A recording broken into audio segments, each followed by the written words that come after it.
Lecture تو ہمارے مثالی ماں کے ہیں، جس میں ایک مثالی ماں، ایک مثالی نسل، ایک مثالی امت، ایک مثالی قوم بنا سکتی ہیں۔ اس کے درمیان میں بچیوں کی تربیت کے بارے میں خاص طور پہ بات کرنا چاہوں گی، کیونکہ ہمارے ہاں کچھ مائیں بچیوں اور بچوں یعنی لڑکوں اور لڑکیوں میں واضح فرق کرتی ہیں۔ پیار میں بھی فرق ہے، میں سب کی بات نہیں کر رہی، اب بہت تبدیلی بھی آ چکی ہے، اور تربیت میں بھی فرق ہے، ایجوکیشن میں بھی فرق ہے، خوراک میں بھی فرق ہے۔ جبکہ آپ جب ایک لڑکے کو پڑھاتے ہیں تو وہ ایک لڑکا پڑھتا ہے، لیکن جب آپ ایک بچی کو پڑھاتے ہیں تو اس کی پوری نسل پڑھتی ہے، کیونکہ ماں تعلیم یافتہ، تربیت یافتہ ہوگی،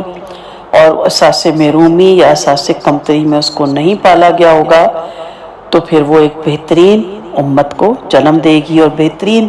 قوم کو وہ پیدا کرے گی۔ تو یہ واضح فرق دیکھا گیا خوراک میں بھی اور ڈانٹ ڈپٹ میں بھی، ایون کہ پھوپھیاں اور دادوں بھی زیادہ پوتوں کو پریفر دیتی ہیں، جبکہ خود بھی وہ خواتین ہوتی ہیں۔ تو اس لیے اس چیز کا خاص خیال رکھیں کہ بچیوں اور بچوں میں یعنی لڑکے اور لڑکی میں کوئی بھی فرق نہ کیا جائے، ہر لحاظ سے کوئی بھی فرق نہ کیا جائے۔ لڑکوں کو ہم بچپن سے ہی بہت آزادی دیتے ہیں، اور لڑکیوں کو ہم بچپن ہی سے بہت زیادہ کرٹیسائز کرتے ہیں اور ہر بات پہ ان کو ٹوکتے ہیں، اور ان کی ہم تربیت اگر کر بھی رہے ہوتے ہیں نا تو دباؤ والی، تاکہ یہ آگے بھی جائیں تو دب کے رہیں، اور اتنے وہ دباؤ کا شکار رہتی ہیں کہ ان کو شاید لگتا ہے کہ ہم لوگ آئے اس دنیا میں اسی مقصد کے لیے، جبکہ ایسا نہیں ہے۔ نبی کریم صلی اللہ علیہ وسلم نے بچیوں کی تربیت کے متعلق ارشاد فرمایا، صحیح مسلم کی یہ روایت ہے، جس نے 2 لڑکیوں کی پرورش کی یہاں تک کہ وہ بالغ ہوئیں، قیامت کے دن میں اور وہ اس طرح آئے گا، یہ فرماتے ہوئے آپ صلی اللہ علیہ وسلم نے اپنی دونوں انگلیوں کو ملا کر اشارہ فرمایا۔ یعنی کتنی خوبصورت حدیث ہے کہ ایک باپ دن رات محنت کر رہا ہے، اور اس کو کرنا ہے، دنیا میں آئے ہیں تو یہ ضروری ہے، لیکن وہ بچیوں کے لیے جب محنت کرتا ہے، انہیں پالتا ہے، پوستا ہے، ان کو جوان کرتا ہے، ان کے گھر بساتا ہے، تو اس کا دیکھیں رتبہ کہاں جاتا ہے کہ اللہ کے نبی فرما رہے ہیں کہ وہ اور میں انگلیوں کو ملا کے بتا رہے ہیں۔ تو کتنی شان ہے ایسے والد کی۔ کتنے والد ایسے ہیں کہ ایک کے بعد دوسری بیٹی ہوئی تو پریشان ہو جاتے ہیں، قرآن میں اب 12 اس کا ذکر سن چکے ہیں، لیکن یقین کریں خوش نصیب ہوتے ہیں وہ والدین جن کے گھر میں رحمتوں کے دروازے کھلتے ہیں۔ اولاد نعمت ہے، بیٹے بھی نعوذ باللہ، یہ نہیں کہ ان کے آنے سے کوئی رحمت یا برکت نہیں ہوتی، یہاں اس لیے یہ ضروری سمجھا، اور آپ صلی اللہ علیہ وسلم کے دور میں آپ کو یہ سب کچھ کیوں کہنا پڑا کہ آپ جانتے ہیں کہ بچیوں کا کیا حال کیا جاتا تھا، زندہ درگور ہوتی تھی۔ پھر ابھی ہمارے معاشرے میں بھی ابھی بھی بچی کی پیدائش کو پسندیدہ نہیں سمجھا جاتا، وہ زندہ درگور کر دیتے تھے اور ہم زندگی بھر ان کو درگور کرتے رہتے ہیں، ہر معاملے میں، جائیداد کا معاملہ دیکھ لیں، وراثت کا دیکھ لیں، ہر معاملے میں آپ دیکھ لیں، گھریلو معاملہ دیکھ لیں، ازواجی زندگی دیکھ لیں، عورت ہی کو ہم دباتے ہیں۔ تو وہاں آپ صلی اللہ علیہ وسلم نے جب یہ فرمایا تو یہ رہتی دنیا تک کے لیے آپ کا فرمان ہے۔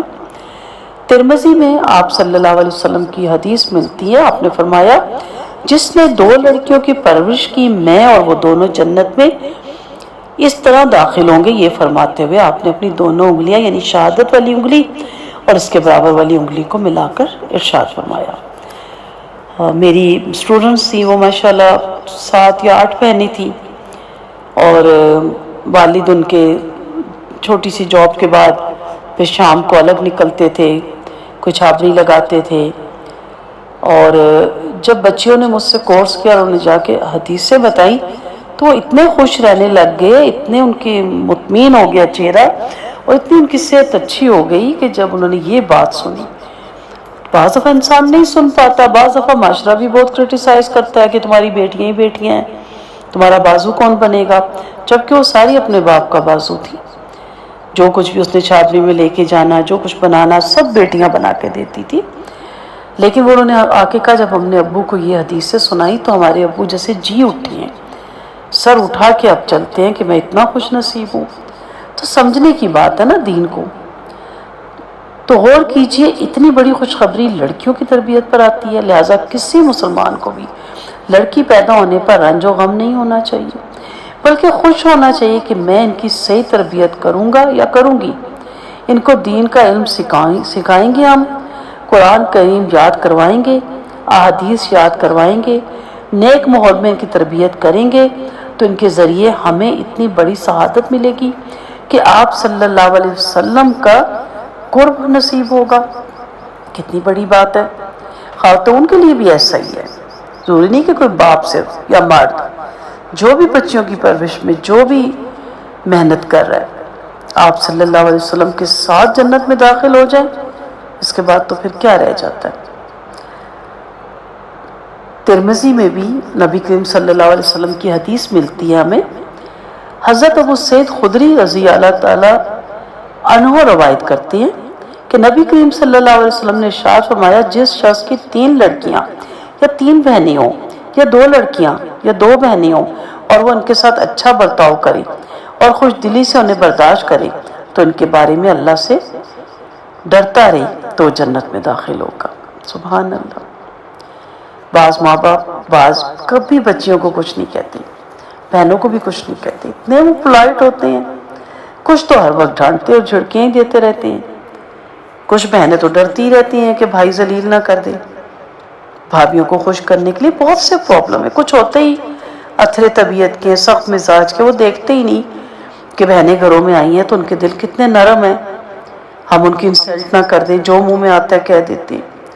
لیکن اچھے لوگوں سے دنیا خالی نہیں ہے۔ میں نے وہ بھی دیکھے جنہوں نے جو مرضی بیویوں نے کہا، لیکن انہوں نے اپنی بہنوں کی کبھی دل شکنی نہیں کی، اور پھر بیٹیوں کی بھی کبھی دل شکنی کی۔ میں کہتی ہوں اللہ تعالیٰ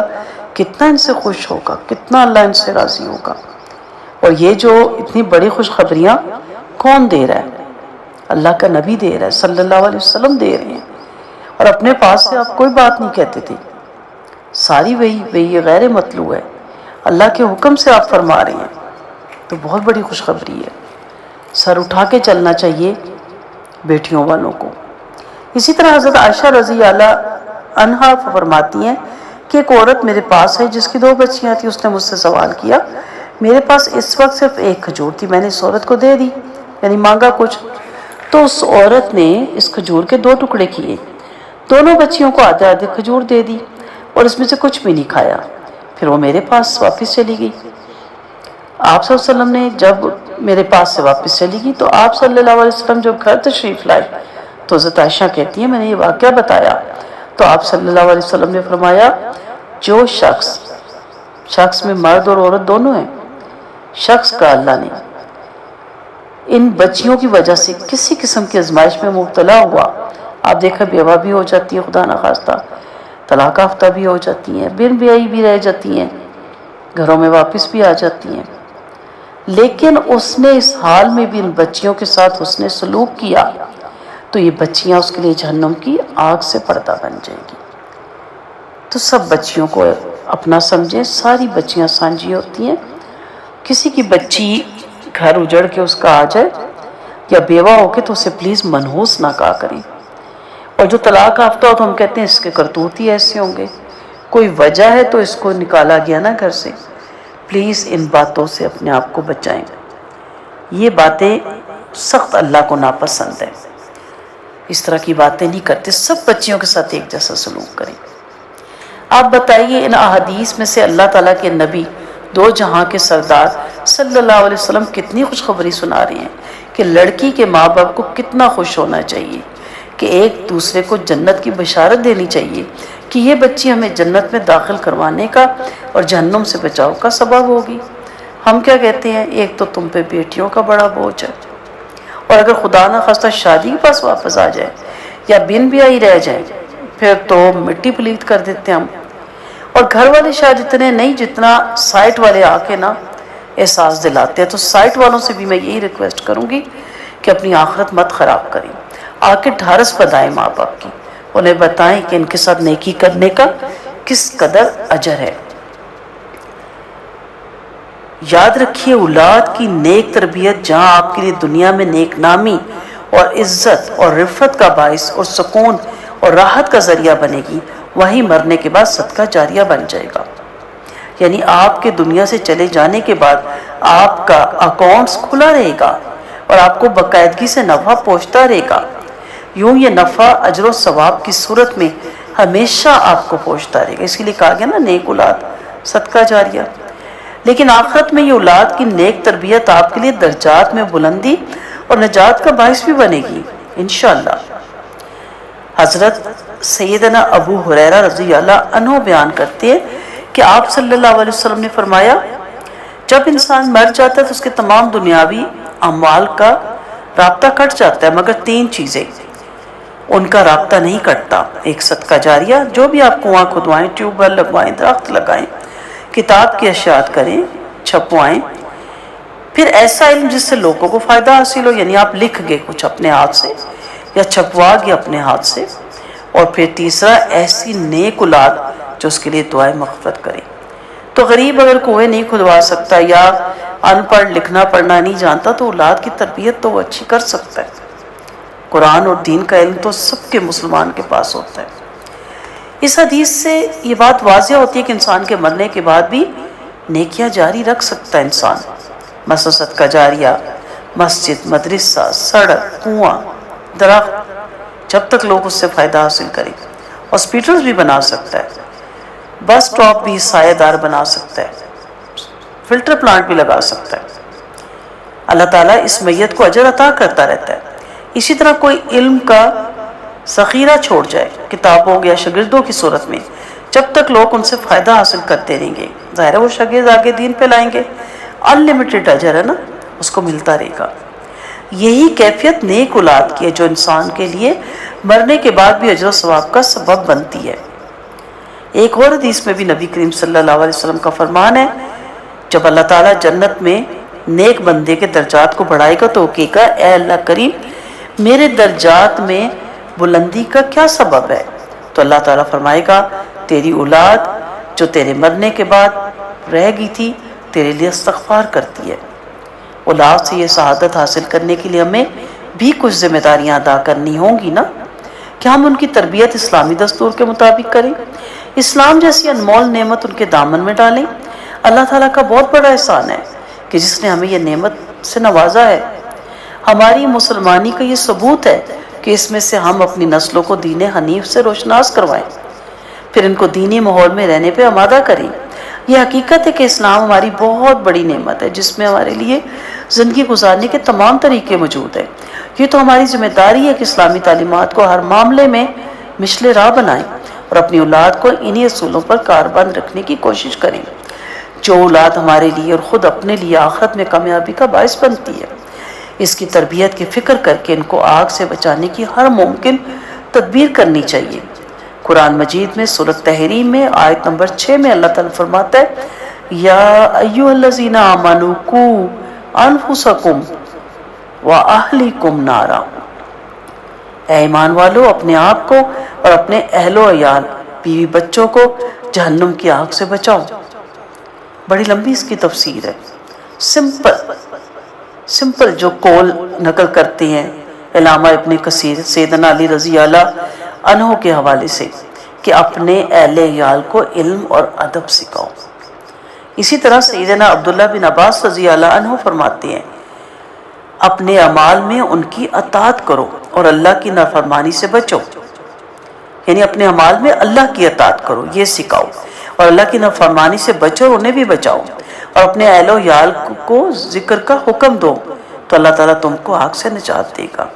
اسی لیے والدین کا فریضہ ہے کہ وہ اپنے توشہ آخرت یعنی اولاد کی تربیت دینی ماحول میں کریں تاکہ اللہ تعالیٰ ان کے اس اعمال کو آخرت میں نجات کا ذریعہ بنا دے